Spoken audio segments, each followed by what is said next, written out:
I'm so excited that we're finally turning to the Gospel of Mark and delving into a close reading of the text of the New Testament starting today, Friday. And I thought for the Gospel of Mark, I would offer a few remarks about a literary technique that we find in the Gospel, which is called intercalation, intercalation, and its function within the Gospel of Mark. Intercalation is a distinctive literary technique in Mark's Gospel. We don't find examples of it anywhere else in the New Testament Gospels. So what's intercalation? Mark will begin a story, let's call it Story A, but then he interrupts the story with a second, unrelated story, Story B. And then he returns to Story A and finishes it up. It's pretty clear that he expects the reader to gain a new perspective on Story A by knowing what takes place in Story B. And he also expects the reader to think differently about Story B in light of Story A. There's a great example of intercalation early on in the Gospel of Mark. It's found in chapter 5, verses 21 to 43. Mark starts Story A, which is about the healing of Jairus' daughter. Jairus is an important official of the synagogue, someone whom people admire and respect. His daughter has fallen ill and is at the point of death. Lots of people in the story have serious doubts about whether or not Jesus can do anything for Jairus' daughter, since they think the little girl has died already, and in fact she has. But Mark interrupts the account with Story B, which is an entirely different story about a woman who has a severe hemorrhage, who has, over the course of many years, gotten no relief for her ailment, even though she's consulted a lot of physicians and a lot of religious practitioners. Her faith in Jesus' ability to cure her disease is so great that the miracle is effected by her simply touching the hem of his garment. It's a great story. But that's not the end of the story, because Mark returns to Story A, to the story about Jairus and his ill daughter. He finishes the story by telling how Jesus raises Jairus' daughter from the dead, and he recounts the amazement of the crowd. The stories are sandwiched in order to make an important point. To make a point about perceptions of Jesus, a point about expectations concerning Jesus and what he's capable of doing, and a point about faithfulness, or more importantly, about lack of faithfulness on the part of the people who have been witnessing Jesus' deeds and his teaching. Another important example of intercalation is found in chapters 8 through 10 of Mark's Gospel. In those chapters, as Ehrman notes in his comments in the textbook, in chapters 8 through 10, there are 3 times at which Jesus predicts his impending death, and those predictions are followed each time by misunderstandings on the part of the disciples and an extended effort on the part of Jesus to correct those misunderstandings and to change their attitudes about the nature of messiahship to include this concept of suffering and even death. These 3 predictions of his death are sandwiched by 2 stories of Jesus healing blind men. I've asked you to discuss the first one, the unusual healing of the blind man at Bethsaida, which is recounted in chapter 8. But there's a second story about the healing of a blind man that comes at the very end of chapter 10, when Jesus is leaving Jericho and is just about to enter Jerusalem, where he will be crucified. The restoration of sight of these two blind men, one in chapter 8 and then another in chapter 10, when compared to the increasing blindness of the disciples who are unwilling to accept Jesus' statements that the Son of Man must suffer, are telling. The reader is being invited, that's you and me, the reader are being invited to allow his or her blindness about what is being expected of the Messiah to be healed as well. The stories have a symbolic function. Here's what Mark seems to be hinting at by means of this technique of intercalation. First, to witness Jesus' miracle-working activity, to listen to his riddling teaching in parables, can only go so far to restore wholeness or health or full-sightedness. It is to see as if through cataracts, or as if you see the way I see when I take my glasses off. It is as if to see men, but they look like trees walking, to quote the blind man in chapter 8. Let me repeat that. To witness Jesus' miracle-working activity, to listen to his riddling teaching in parables, can only go so far to restore wholeness, to restore full-sightedness or health. It is as if to see through cataracts, to see Jesus fully, to embrace his message about the inbreaking of the kingdom of God. One must first recognize Jesus as the crucified and vindicated Messiah. One must have one's perception about what Messiahship means restored. There's a certain blindness that has to be corrected. But Mark is going further. Not only do you have to have your perception of Messiahship transformed, you also have to have your perception of discipleship transformed. To be a disciple of Jesus, one must be willing to follow him on the path to the cross. As the Messiah goes, so must the disciple. But in Mark's Gospel we see that the disciples are kind of dunderheaded. They are, and they continue to be slow to get with the program. They simply cannot accommodate Jesus' teaching about suffering and death. And in portraying the disciples in this way, Mark is warning the reader, warning you and me, warning the readers in his own community. Don't be like those disciples.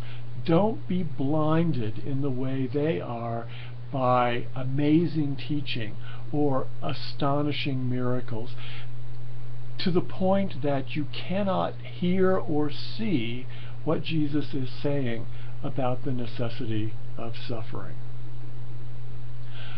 Mark uses intercalation in an even more elaborate way in chapter 14, with his account of Jesus' arrest and trial and betrayers. Let me read you this passage from chapter 14 in Mark's Gospel that begins with verse 53. I'll stop and pause at various parts for emphases, but I want you to pay particularly close attention to this account in chapter 14, again beginning with verse 53. They took Jesus to the high priest, and all the chief priests and the elders and the scribes were assembled.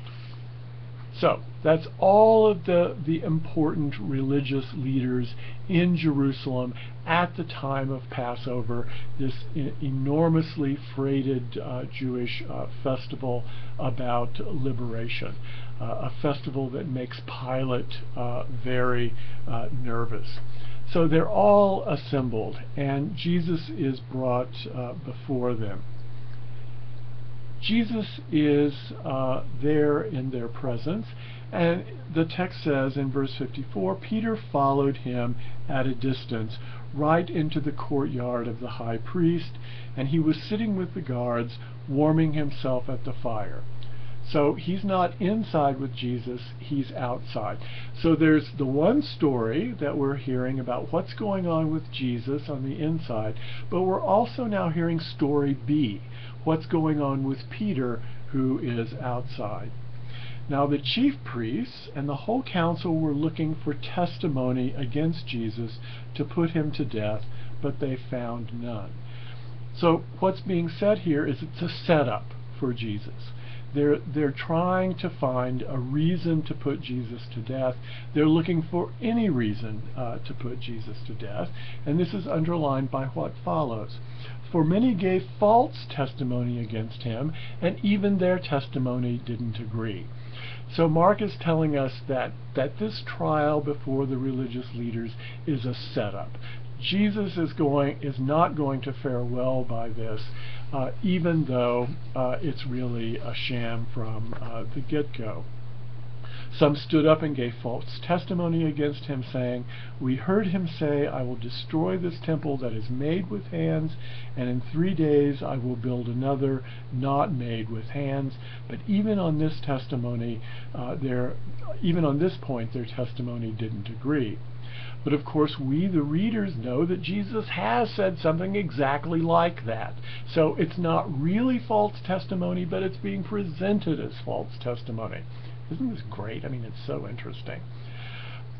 Then the high priest stood up before them and asked Jesus, "Have you no answer? What is this that they testify against you?" But Jesus was silent and did not answer. Again the high priest asked him, "Are you the Messiah, the Son of the Blessed One?" And Jesus said, "I am."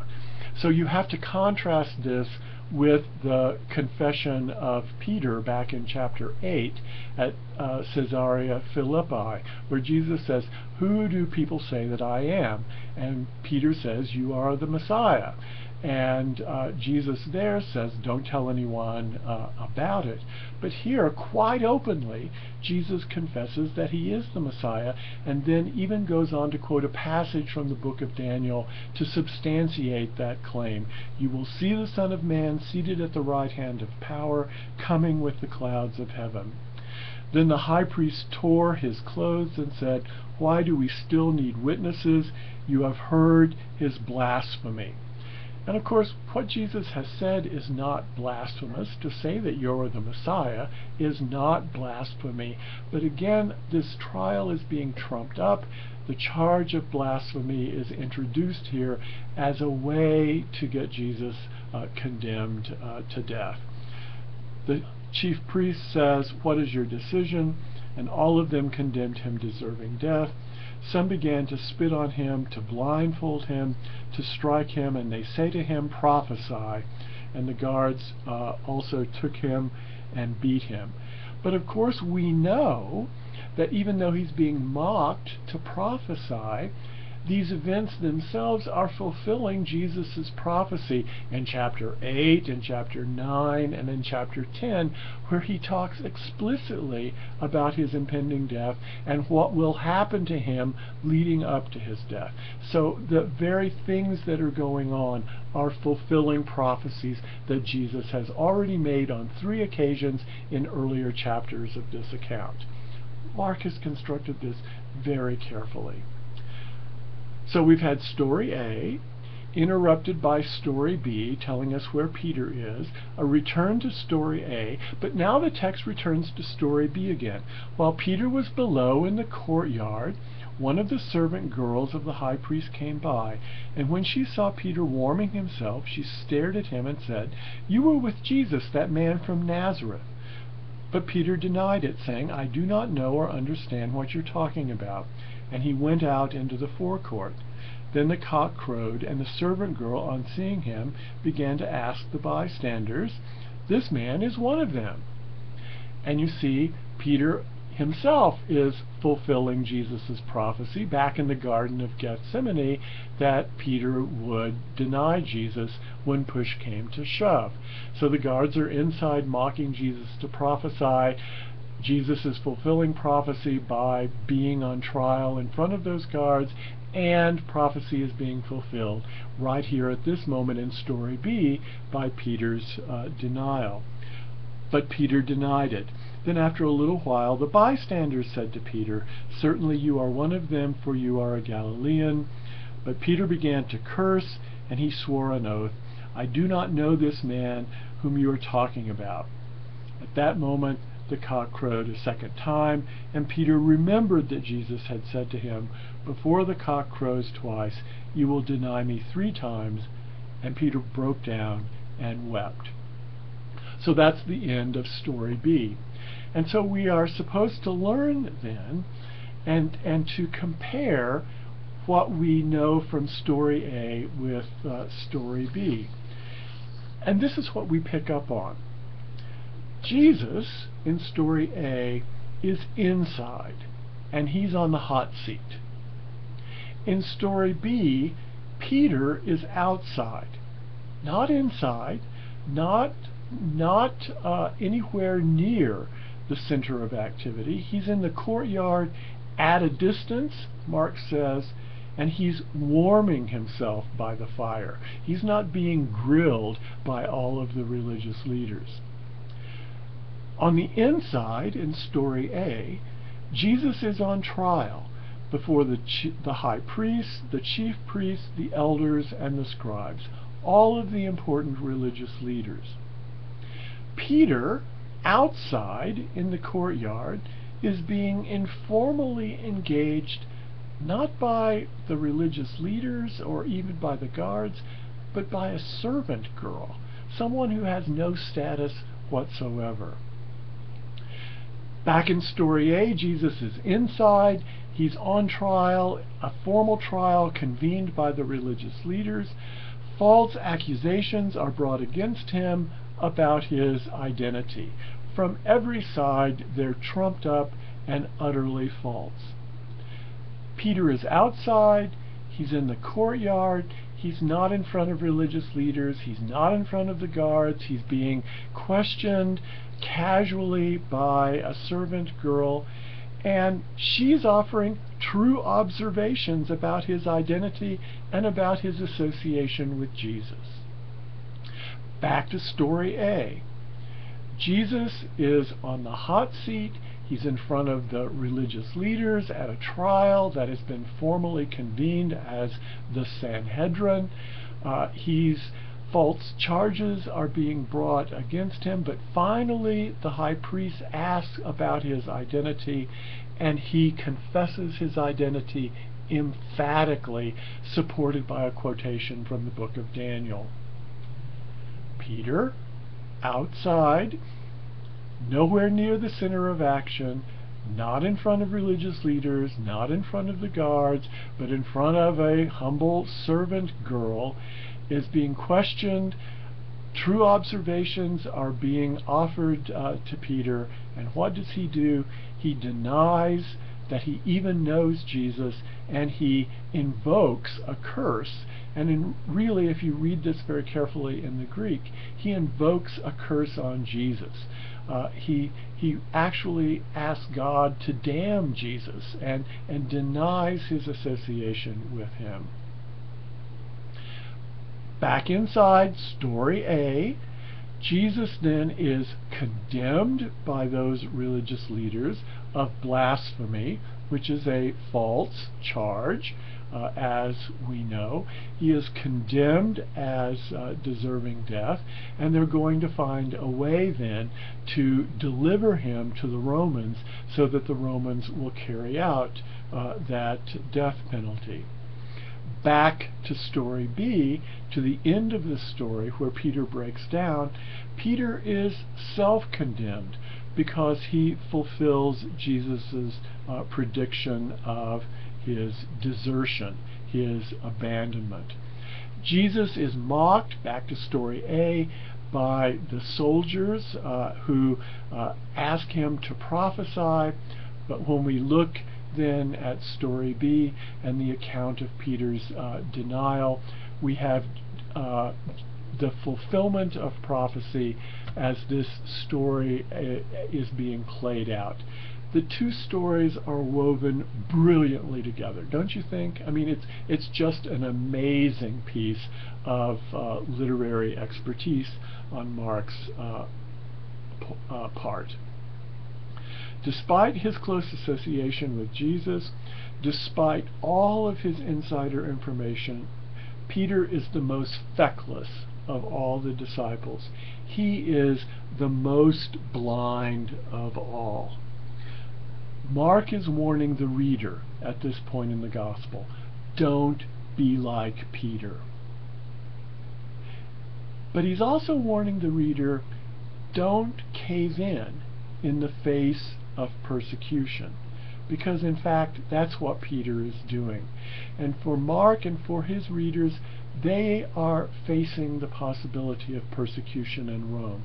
They have experienced persecution in the Roman community during the reign of Nero, where Christians were persecuted for their religious affiliation. The war by Rome against Jews in Jerusalem has begun. The temple has been destroyed. Mark fears that his readers are going to face impending persecution. He sees that persecution as being the precursor of the inbreaking of the Messianic kingdom. And so Mark is saying to his readers, don't cave in the face of persecution. As the master goes, so must the disciples. The Messiah who suffers does not exempt the followers from suffering. These stories of intercalation that we find in the Gospel of Mark are indicative of the way in which Mark shapes his narrative, that something is going on just beneath the surface that gives us great insight into Mark's particular portrait of Jesus, but also great insight into the message that Mark has for his particular community. Well, I hope you enjoy reading the Gospel of Mark today, and that you have a great discussion, that you have lots of questions about the Gospels. I look forward to engaging you about this terrific Gospel, and I think we'll have a great time as we really delve into our work with the New Testament.